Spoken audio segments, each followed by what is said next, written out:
Yo, what's up guys? Welcome back to a brand new video. Today we have a video of, I'm not sure, I guess we can just call this a list video. It's just some NBA players that would star in a larger role. Obviously here on the thumbnail we have Andrew Nembhard and the MVP James Harden. Can Andrew Nembhard potentially be James Harden in the future? Probably not, but you know where we're going with this. We got a lot of, let's say we have what, four role players, one maybe all star, but four role players and then one guy who's what a second or third option on a really good team. So I'm excited to do this video. Give some stats, give some potential players who could start in larger roles. First up, the man on the thumbnail, the man that inspired me to do this video is Andrew Nembhard.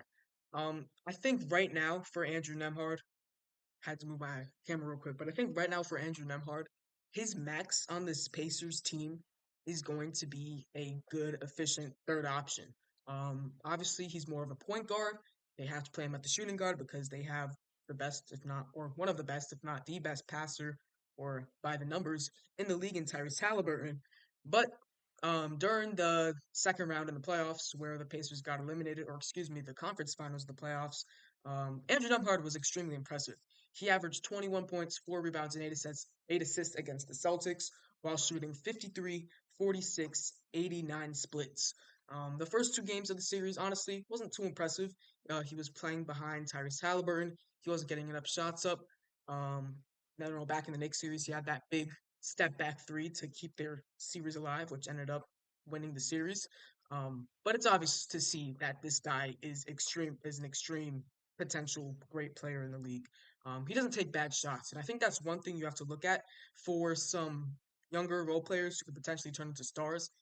What type of shots do they take? Because sometimes you have guys like Jordan Poole who didn't take great shots, and now that he's in a bigger role, and is able to star more in his role, he's not doing as well because of the shots he takes and how inefficient he is. On the other hand, we have guys like James Harden, where with the Oklahoma City Thunder, he was taking in rhythm shots. Obviously, as a six man, he wasn't having to be relied on too much with guys like Russell Westbrook and Kevin Durant on his roster. But when he came in, he made his impact. Exactly what Andrew Nembhard does, even at possibly a higher volume than what James Harden did. But the thing you have to look at for a potential star in this league is the type of shots they take. Games 3 and 4 of the Eastern Conference Finals, Andrew Nembhard carried this team. That's just the only way I can put it.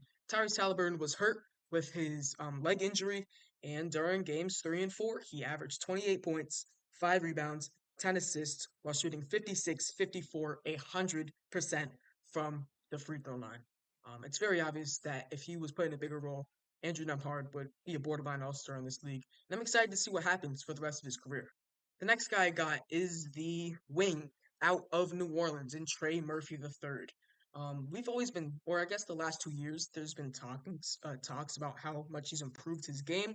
Um, this season he started off the year injured, but when he came back, it looked like he was right back into rhythm. The 3-point shot is honestly one of the best in the league. He's able to, do it on the move. He's able to dribble, pull up. He's able to hit the mid-range jump shot. But since his rookie season, it's been very clear that he's a much improved shot creator, and he's no longer a spot up 3-point shooter, which he was kind of brought in from Virginia to do for this Pelicans team. Without Zion this season, he was averaging 18 points per game, shooting 44 from the field and 38 from three, and it's just overall visible that he's a very improved passer. He's very comfortable in his role right now, even as an off the bench player, because you have Herb Jones, who deserves to start, obviously Brandon Ingram and Zion Williamson. But I think Trey Murphy here, unlike some of the other guys, he's actually going to have a chance to step up next season.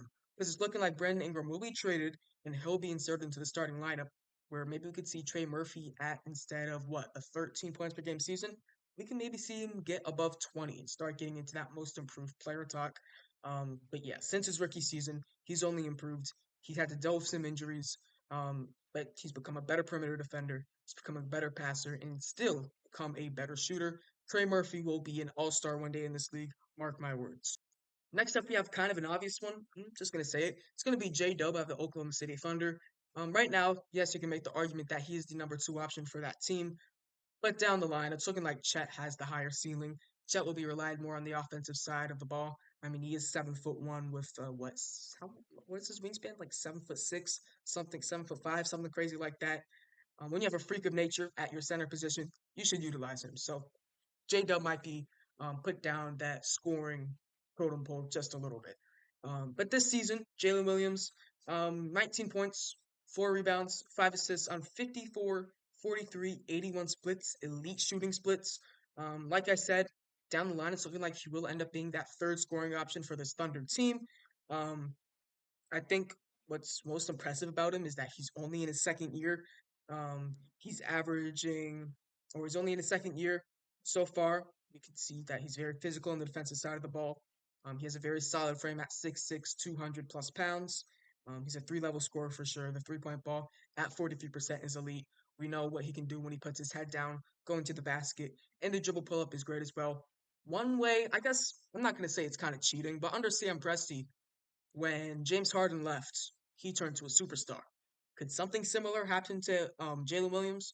Possibly. I don't know. But he's going to be put on this list because if he was the number one scoring option on this team, he would average above 25 points per game easily.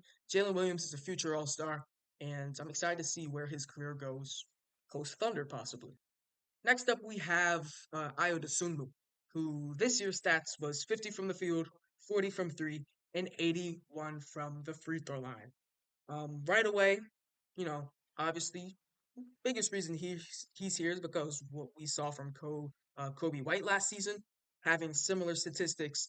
Then going into this season, he turned to a borderline All Star, to a Most Improved candidate. With being on the Bulls right now, it's going to be tough for him because they have Lonzo Ball in the way. They have Alex Caruso in the way. They have Kobe White obviously in the way. Even Javon Carter is going to get some minutes at that point guard position. Zach LaVine. They have a lot of guards there. And they also have pick 11. If they don't move that, could they take an Isaiah Collier?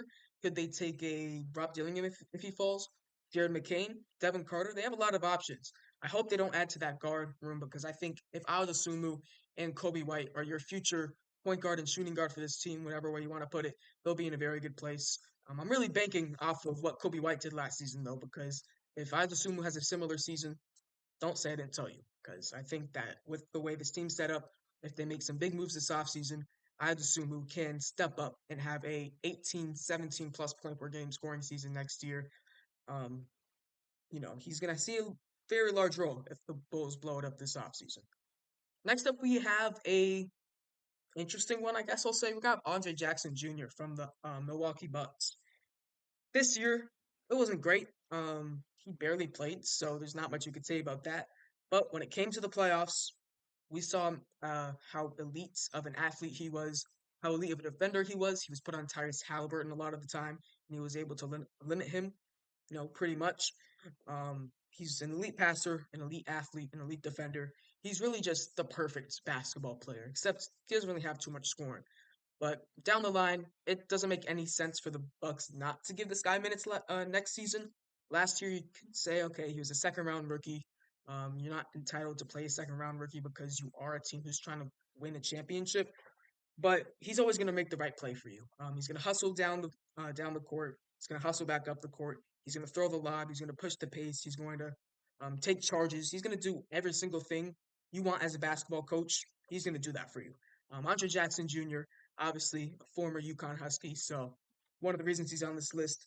But he's always going to make the right play for you. His role versus the Pacers was big.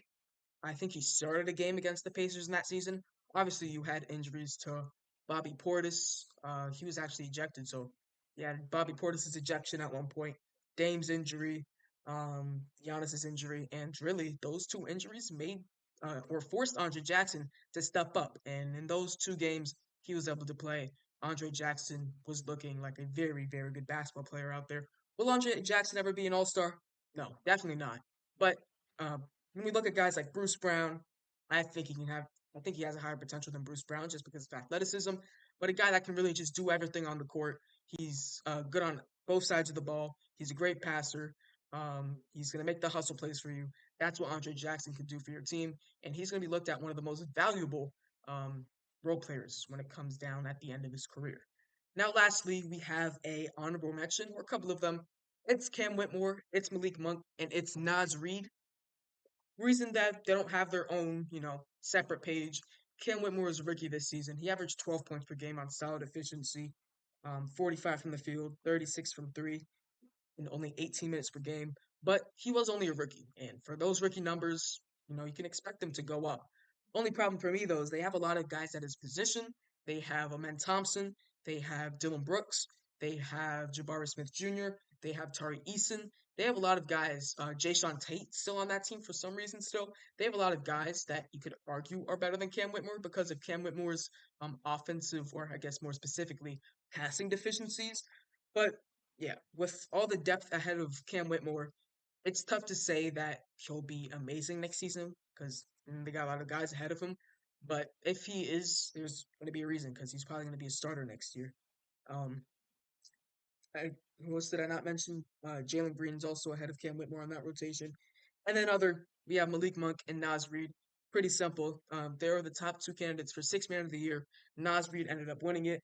This year, though, similar to what we might see in Trey Murphy, Malik Monk's a free agent. Murphy's not a free agent, but he's still going to be able to get a larger role.